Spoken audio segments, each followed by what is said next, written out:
Bonjour, dans cette deuxième vidéo, je vais vous présenter donc les contenus qu'on peut ajouter à WordPress, enfin de base en tout cas. Donc de base, vous avez deux types de contenus, vous avez les articles et les pages. Donc les pages, donc quelle est la différence entre les deux? Donc les pages, c'est en général des données statiques, elles sont indépendantes du temps et de la chronologie de la création. Donc on utilise généralement les pages pour l'accueil, pour la page de contact, pour le portfolio, pour qui sommes-nous, etc. Donc chaque page peut dépendre d'une autre page, donc ce qu'on appelle les sous-pages. Ici je vais vous montrer, enfin les pages enfants, pardon. Donc ici vous avez la page exemple qui est la page parent et la page enfant de la page exemple, voilà, qui est représentée en fait par ce petit tiret. Donc chaque fois que vous avez un petit tiret, ça veut dire que c'est un sous-élément de ce qu'il y a d'au-dessus, directement. Voilà. A contrario, les articles vous permettent donc d'afficher, de créer plutôt des actualités. Donc elles sont affichées par date. Donc, vous voyez ici, vous avez la date de création. Voilà. Vous avez les catégories, puisqu'elles sont reliées à des catégories qui permettent de les trier en fonction de leur sujet ou de ce que vous avez décidé. Voilà, elles ont un auteur donc, qui n'apparaît ou pas en fonction du thème, et éventuellement des mots-clés. Donc voilà, c'est ici les mots-clés, qui sont appelés aussi tags. Donc comment est-ce que vous savez donc, s'il vaut mieux utiliser une page ou un article? Donc c'est très simple. Si vous souhaitez créer un contenu qui soit directement accessible depuis le menu, comme la page d'accueil, c'est une page. Si vous voulez créer un contenu fixe qui dépend de rien d'autre, c'est une page. Voilà. Si vous voulez créer par contre un contenu qu'il faut trier dans des catégories dont la date de publication est importante, comme des informations, etc. Donc vous devez choisir des articles.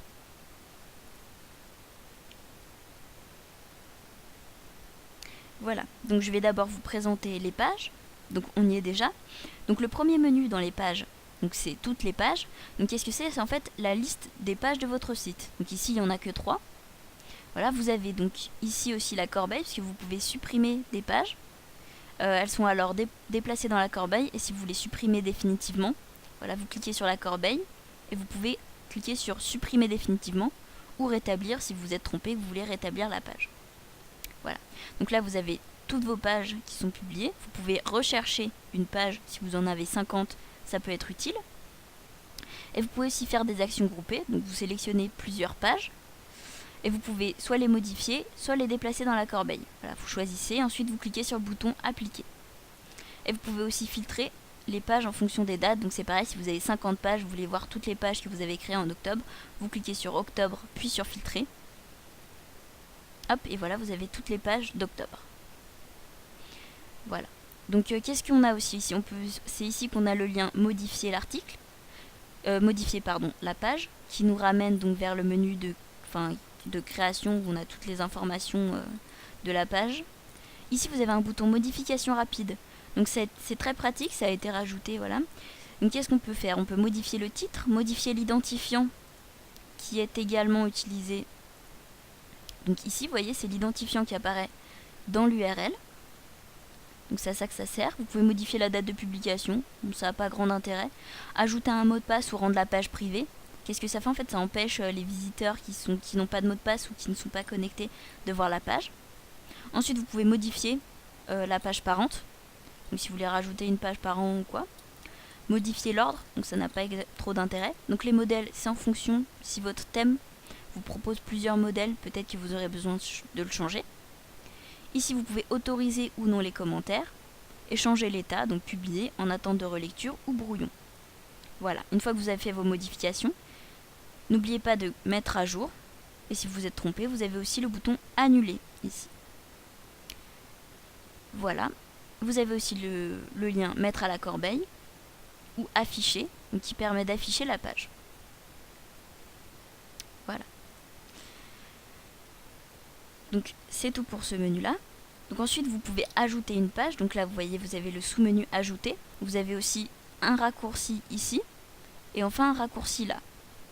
Voilà, donc je vais cliquer sur ajouter. Donc ici, je ne vais pas parler de tout ça, là, de la rédaction. Je le ferai dans une autre vidéo. Donc voilà, donc qu'est-ce qu'il faut pour une page? Donc vous devez obligatoirement lui donner un titre. Vous devez rajouter du contenu. Vous pouvez choisir s'il a une page par an, si elle a une page par an ou pas. Lui donner un ordre. Donc si c'est la première, la deuxième, etc. Donc ça, c'est pas forcément important. Il y a peu de thèmes qui l'utilisent. Ajouter une image à la une. Donc qu'est-ce que c'est? C'est une image qui se place en fait avant la page. Voilà. Vous avez des champs personnalisés. Donc par exemple, ça peut être utile. Donc c'est disponible également dans les articles. C'est par exemple, imaginons que vous publiez des articles, des recettes de cuisine, pardon. Vous aurez par exemple un champ cuisson et un champ, temps de cuisson, nombre de personnes, difficulté, etc. que vous pourrez modifier ici. Et donc pour chaque page, vous pourrez ajouter un temps de cuisson, etc. Ensuite, vous avez la croix, la coche pour autoriser ou non les commentaires. Donc si c'est coché, les commentaires sont autorisés. Si vous décochez les deux, les commentaires ne sont pas autorisés. Voilà, ensuite vous pouvez modifier l'identifiant et modifier l'auteur. Donc ici, il n'y a que moi. Voilà. Donc une fois que votre page est créée, vous n'oubliez pas de cliquer sur publier. Et votre page sera publiée en ligne. Voilà. Donc c'est assez simple pour les pages. Pour les articles, ça va être plus compliqué. Comme vous voyez, il y a déjà 4 sous-menus. Donc tous les articles. Donc qu'est-ce que c'est? C'est comme le menu toutes les pages dans Pages. Vous avez la liste des articles.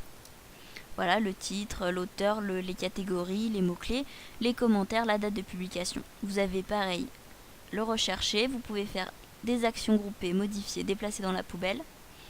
Filtrer par date ou par catégorie. Voilà, donc c'est la même chose que dans les pages.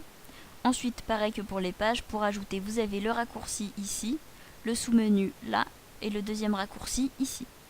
Donc on va ajouter une page, un article, je vais y arriver. Donc l'article, contrairement, comme la page, donc il a besoin d'un titre, il a un contenu. Et contrairement à la page, donc vous devez choisir une catégorie. Si vous n'en cochez pas, il sera automatiquement ajouté dans la catégorie non classée. Voilà. Vous pouvez ajouter des mots-clés. Là, vous avez un petit lien qui vous permet de choisir parmi les plus utilisés. Voilà, sinon vous les rajoutez ici en les séparant avec une virgule. Regardez, comme ça, ajouter, j'ai les deux mots-clés. Si vous voulez en supprimer un, vous cliquez sur la petite croix. Voilà, vous avez aussi l'image à la une, les champs personnalisés. Vous pouvez autoriser ou non les commentaires et vous pouvez modifier l'auteur. Voilà, une fois que vous avez rédigé votre article, vous cliquez sur publier et il sera disponible en ligne. Donc, on va voir les deux autres menus qui nous intéressent, qui sont différents que page, donc catégorie. Donc, qu'est-ce que les catégories? Donc, c'est en fait des petits dossiers où on range nos articles. Donc, en général, on utilise, on crée des catégories en fonction des thèmes. Donc, par exemple, moi j'ai créé un thème PrestaShop, un thème WordPress. Et vous voyez là, avec le petit trait, qu'il y a aussi des sous-catégories. Donc ça, c'est si on veut rendre le tri plus précis.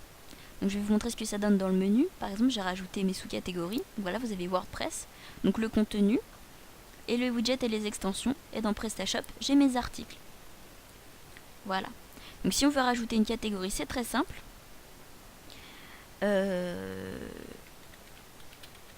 Vous rajoutez le titre de la catégorie. Voilà, avec un S, c'est mieux. L'identifiant, vous le mettez ou non. Par défaut, il va récupérer le titre de la catégorie, mettre des tirets à la place des espaces, enlever les majuscules et les accents, puisque c'est pour mettre dans l'URL. Vous pouvez choisir un parent, donc ici, c'est la catégorie PrestaShop. Et vous pouvez ajouter une description qui, comme vous l'indique la petite phrase, n'est pas très utilisée par défaut dans les thèmes. Cependant, plus en plus de thèmes l'affichent. C'est à vous de savoir si la description est affichée ou non dans votre site. Et si oui, est-ce que vous avez envie de la remplir? Voilà. Donc, j'ajoute une nouvelle catégorie. Hop, elle est apparue ici. Donc, elle se place automatiquement en dessous de sa catégorie parente. Voilà, donc là, on peut voir le nombre d'articles qu'il y a dans chaque catégorie. Donc, moi, j'ai rempli que la catégorie contenu de WordPress. Donc là, vous avez aussi les liens modifiés. Donc ça vous permet de modifier le nom, l'identifiant, le parent, la description. Vous cliquez bien sur mettre à jour. Vous avez la modification rapide, donc qui vous permet de modifier le nom ou l'identifiant. Vous pouvez supprimer votre catégorie. Ici, vous avez la petite phrase à savoir, supprimer une catégorie ne supprime pas les articles qu'elle contient. Les articles affectés uniquement à la catégorie supprimée seront affectés à celle par défaut, qui est la catégorie non classée. Voilà, donc vous pouvez supprimer une catégorie, tous les articles ne seront pas perdus, ils seront juste renvoyés vers non classés. Sauf s'ils ont une autre catégorie, dans ce cas, ils garderont la catégorie, l'autre catégorie. Donc, parce qu'il faut savoir que les articles peuvent avoir plusieurs catégories. Voilà, ils peuvent être donc dans WordPress, dans contenu et dans widget et extension si ça fait partie des deux sujets. Voilà. Et vous pouvez également l'afficher. Donc c'est tout pour les catégories. Pour les mots-clés, donc vous avez vu que vous pouvez les rajouter directement depuis votre page article, depuis votre création d'article. Mais c'est bien de pouvoir les gérer ici parce que vous pouvez voir que par exemple vous avez rajouté plusieurs fois le mot-clé contenu, mais une fois avec un S, une fois avec une majuscule, etc. C'est bien qu'il n'y ait qu'un seul mot-clé qui veut dire la même chose. Donc comme ça vous pouvez gérer, supprimer les mots-clés inutiles, modifier les mots-clés, voir la liste si vous n'en avez pas trop ou si vous n'en avez pas assez. Donc vous pouvez les créer directement ici, vous rajoutez votre mot-clé. Voilà, pareil, description, l'identifiant, c'est pas obligatoire. Voilà, vous ajoutez votre nouveau mot-clé et on voit qu'il est apparu ici.